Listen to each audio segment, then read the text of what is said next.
Imagine por um instante que você está voando em alta velocidade por um túnel escuro, tão profundo que parece não ter fim. As paredes ao redor são frias, úmidas, e nelas há celas de prisão cravadas na rocha, vazias, mas carregadas de um silêncio sinistro. De repente, você olha para baixo e vê uma massa negra, colossal, maior que um campo de futebol, metade enterrada na terra, metade exposta como uma ferida aberta. Não há palavras para descrever o que sente, apenas a certeza de que aquele lugar não foi feito para os vivos. Foi ali, naquela escuridão, que Randy percebeu que já não pertencia mais a este mundo. Ele não estava preparado. Impaciente, tomou uma dose do medicamento e, sem esperar o efeito, decidiu repetir. Uma vez. Depois outra. E mais 7, até que o corpo não aguentou. Naquela madrugada, seu coração parou. Mas a consciência não. Ele se viu fora de si, em um corpo espiritual, lançado a uma velocidade assustadora por aquele abismo sem luz. As celas passavam como um borrão, até que algo chamou sua atenção, uma figura gigantesca, imóvel, como se fosse parte da própria escuridão. Então, de repente, Jesus e Maria apareceram, parando diante de uma daquelas celas. Dentro dela, uma alma perdida, desesperada, implorando por algo que nunca mais teria. Foi nesse momento que Randy entendeu, ele estava no inferno. As chamas o envolveram. O calor era insuportável, mas o pior não era o fogo, era o olhar. Um demônio o encarou, e naquele instante, seus olhos se encontraram. Não havia escapatória. O terror foi tão profundo que ele soube, sem sombra de dúvida, que era tarde demais. Tarde para se arrepender. Tarde para qualquer coisa. Hoje, Randy está aqui para contar essa história. Não é um relato qualquer, é um testemunho de quem esteve nos dois extremos, o céu e o inferno, a luz e as trevas. Ele já viu o que poucos ousam imaginar. E o mais impressionante? Sua jornada começou antes mesmo de ele nascer. Sua mãe, grávida de 8 meses e meio, viajou de Indiana para Houston para viver com os pais. Uma noite, em um bar, uma discussão entre dois homens acabou em tragédia. Um deles sacou uma arma, errou o alvo e acertou o pescoço de sua mãe. A bala passou a milímetros da artéria principal. Se tivesse sido alguns centímetros mais para o lado, Randy nunca teria nascido. Mas Deus tinha outros planos. Criado em um lar sem religião, Randy encontrou a fé ainda criança. Aos 8 anos, entregou sua vida a Cristo. A partir daí, sua conexão com o divino só cresceu. Mas foi na pré-adolescência, aos 12 anos, que algo extraordinário aconteceu. Em uma noite gelada da Carolina do Norte, depois de passar horas fora com amigos, ele voltou para casa sem agasalho e adormeceu. No meio da madrugada, acordou com uma febre violenta. Então, sem aviso, sua alma deixou o corpo. Ele se viu naquele mesmo túnel escuro, voando em alta velocidade. As celas nas paredes estavam lá, mas vazias. Não havia almas presas, nem chamas, nem demônios. Deus o protegia. Mesmo assim, a visão daquela massa negra, imensa, cravada na terra, o marcou para sempre. Quando voltou a si, estava doente por dias. Mas só anos depois ele entendeu o que tinha visto. A segunda experiência foi ainda mais intensa. Em uma igreja, durante um culto com um pregador convidado, Randy e seu avô foram à frente para receber oração. Quando o homem impôs as mãos sobre ele, algo inexplicável aconteceu.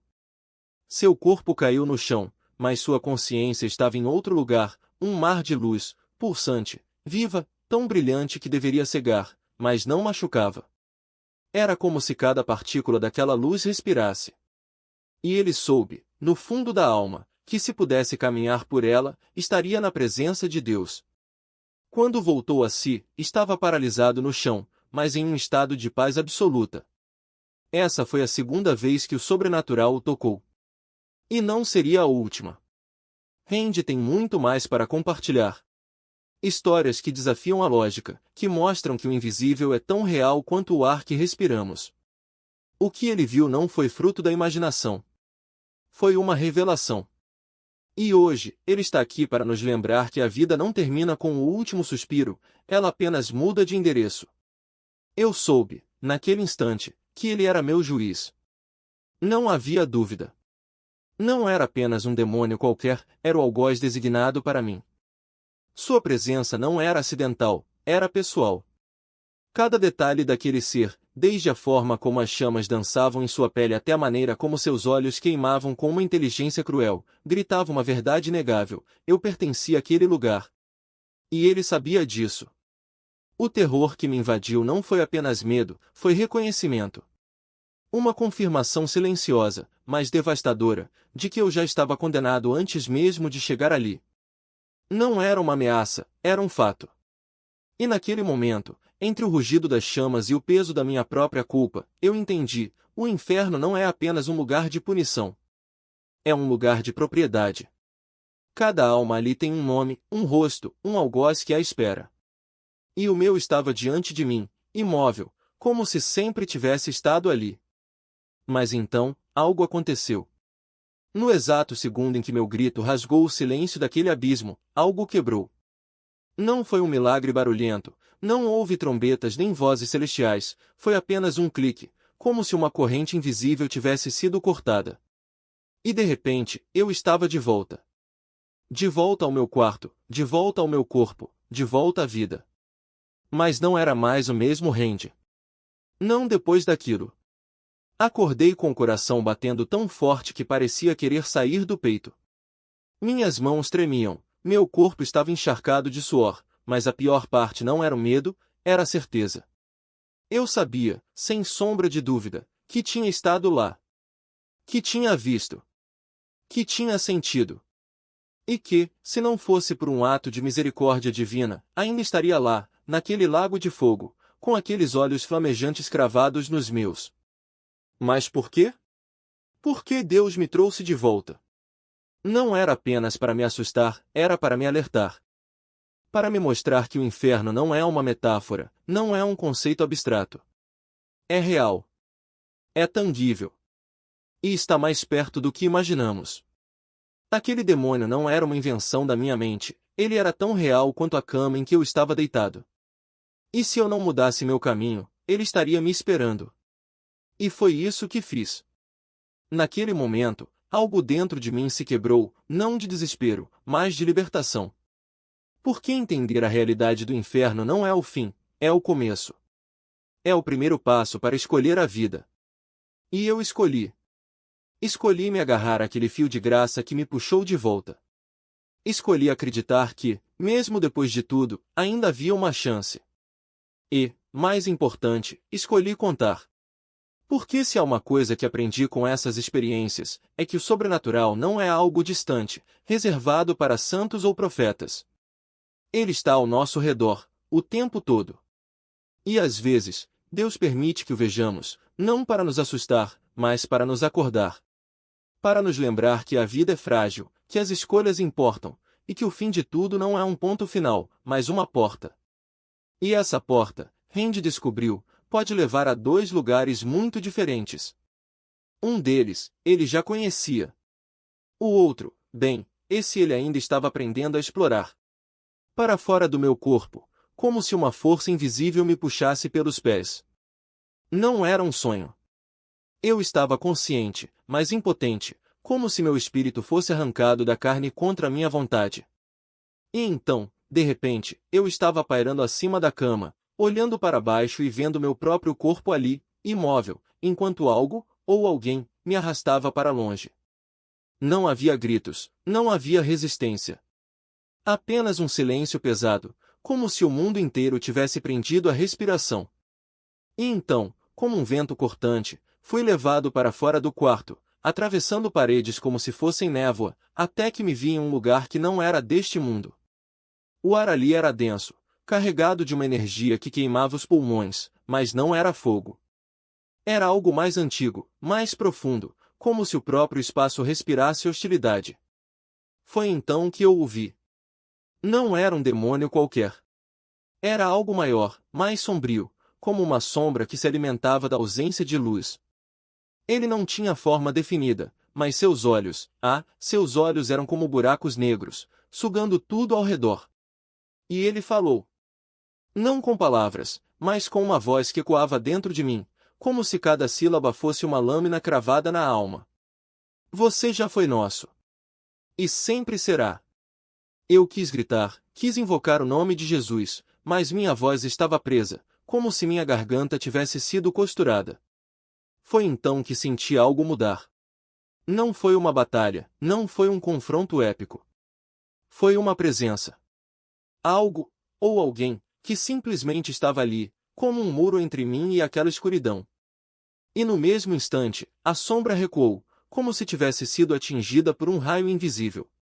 Eu não vi Jesus. Não ouvi uma voz celestial. Mas senti. Senti a autoridade, a força, o amor que não pede permissão para agir. E então, num piscar de olhos, eu estava de volta ao meu corpo, ofegante, como se tivesse sido mergulhado em água gelada. Acordei com o coração batendo tão forte que pensei que fosse explodir. Minhas mãos tremiam, e por um momento, não consegui me mexer. Mas então, como um bálsamo, uma paz estranha me envolveu. Não era a ausência de medo, era a certeza de que, mesmo no meio do terror, eu não estava sozinho. E foi aí que entendi. Deus não me mostrou essas coisas para me assustar. Ele me mostrou para que eu soubesse. Para que eu entendesse que a batalha não é contra carne e osso, mas contra forças que operam nas sombras, nos momentos em que baixamos a guarda. E que, no fim das contas, a única coisa que importa é quem está do nosso lado. Hoje, quando olho para trás, vejo um padrão. A terra, a água, o fogo, o ar, os 4 elementos que compõem o mundo, mas também os 4 cenários das minhas provações. Cada um deles foi uma lição.